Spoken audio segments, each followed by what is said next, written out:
এবার যেন আর কোনো শক্তি জামাল এবং মায়াকে এক হওয়া থেকে আটকাতে পারল না। কারণ রীতিমতো জামালকে খুঁজে বের করলই মায়া। শুধু তাই নয়, জামালকে নিজ হাতে খাইয়ে দেওয়া থেকে শুরু করে জামালকে সমস্ত সত্য ঘটনা খুলে বলল মায়া। অপরদিকে জামাল, সেও যেন সমস্ত সত্যটা এবার খুলে বলল মায়াকে, যে মরিয়ম এবং তার পরিবার কি করেছে তার সঙ্গে। কিন্তু এখানেই যেন জামাল একটা গুরুত্বপূর্ণ কথা বলে দিল মায়াকে, যে আদৌ জামাল পাগল ছিল না, কিন্তু জামাল শুধু পাগলের অভিনয় করেছে।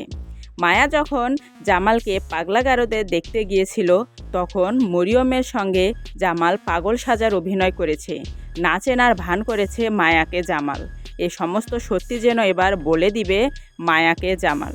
শুধু তাই নয়, এই ৪৮তম এপিসোডের মূল আকর্ষণই হবে জামাল এবং মায়ার মিলন পর্ব। এবং এই মিলন পর্বে যেন কিছুতেই বাধা সৃষ্টি করতে পারবে না মরিয়ম। কিন্তু ৪৭তম এপিসোডের গুরুত্বপূর্ণ একটা টুইস্ট আপনাদেরকে না বললেই নয়। কারণ এই ৪৭তম এপিসোডে কেন জেলে গেল রোমান, সেটা কি আপনারা জানেন? এর আসল কারণ কি জামাল, নাকি অন্য কোনো ষড়যন্ত্র এঁকেছে মরিয়ম? সে বিষয়টি বলবো আপনাদেরকে। এই ৪৭তম এপিসোডে রোমানকে মিথ্যে অপবাদ দিয়ে জেলে পাঠিয়েছে মরিয়ম। কারণ মরিয়ম যখন জামালকে নিয়ে যেতে চাইছিল গোপন আস্তানায়, সেখান থেকেই জামাল পালিয়ে যায়। কিন্তু এর সমস্ত দায়ভার মরিয়ম চাপিয়ে দিয়েছে রোমানের কাঁধে। শুধু তাই নয়, রোমানকে মিথ্যে অপবাদ দিয়ে জেলে পাঠিয়েছে মরিয়ম। মরিয়ম এটা বলেছে যে জামালকে গুম করেছে রোমান, যে কারণেই জেলে পচে মরছে রোমান। অপরদিকে মরিয়ম তার ফুপু এবং ফুপাতো বোন অর্থাৎ রাজিয়াকে হুমকি দিয়েছে, তারা যদি এ বাড়ি থেকে বের না হয়ে যায় তাহলে তাদেরকেও পুলিশে ধরিয়ে দেবে মরিয়ম। যে কারণে মরিয়মের ফুপু এবং রাজিয়া তারা এখন থাকে হিমেলের বাড়িতে। কিন্তু এবার যেন মায়া ফিরে পাবে জামালকে। যখন জামালকে ফিরে পাবে মায়া, তখন যেন সরাসরি মায়া এবং জামাল চলে আসবে তাদের বাড়িতে। কিন্তু সেখানে এসে দেখবে অন্য এক উল্টো ঘটনা। যে বাড়িতে থাকার কথা ছিল জামালের মা ভাই বোনদেরকে, কিন্তু সে বাড়িতে তারা নাই। সে বাড়িতে শুধু আছে মরিয়ম এবং তার মা বাবা। কিন্তু এখানেই যেন গল্পের মোড় ঘুরিয়ে দেবে জামাল। জামাল কিছুতেই টলারেট করবে না মরিয়মকে, যে কারণে ৪৭তম এপিসোডে কষা একটা থাপ্পড় মেরে দেবে মরিয়মের গালে। এবং শুধু তাই নয়, মরিয়ম যেন জামালের পা ধরে মাপ চেলেও তাকে মাফ করে দিবে না। কিন্তু ৪৮তম এপিসোডে ঘটবে এক মূল কাহিনী, যেখানে জামাল খুঁজতে চাইবে তার মা এবং বোনদেরকে।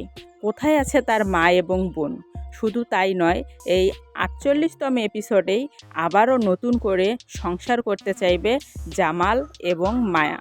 কারণ রীতিমতো বজরুল ডিভোর্স দিয়ে দিয়েছে মায়াকে।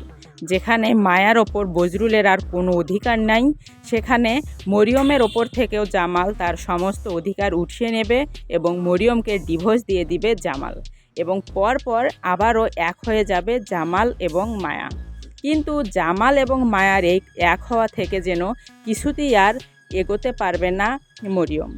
এতদিন এত বাধা সৃষ্টি করার পরেও যেন শেষ পর্যন্ত মরিয়ম ফিরে পেল না জামালের মন এবং ভোগ করতে পারল না জামালের সকল সয় সম্পদ।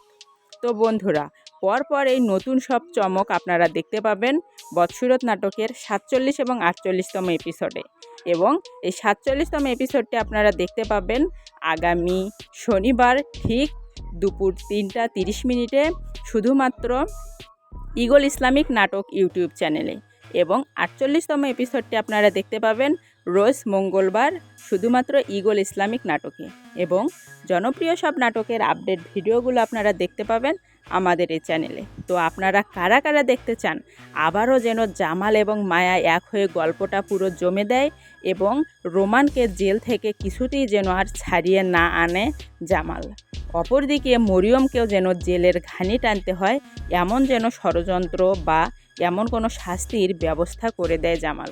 তো বন্ধুরা, বেশি বেশি কমেন্ট করবেন গল্পটা এমন পর্যায়ে দেখার জন্য।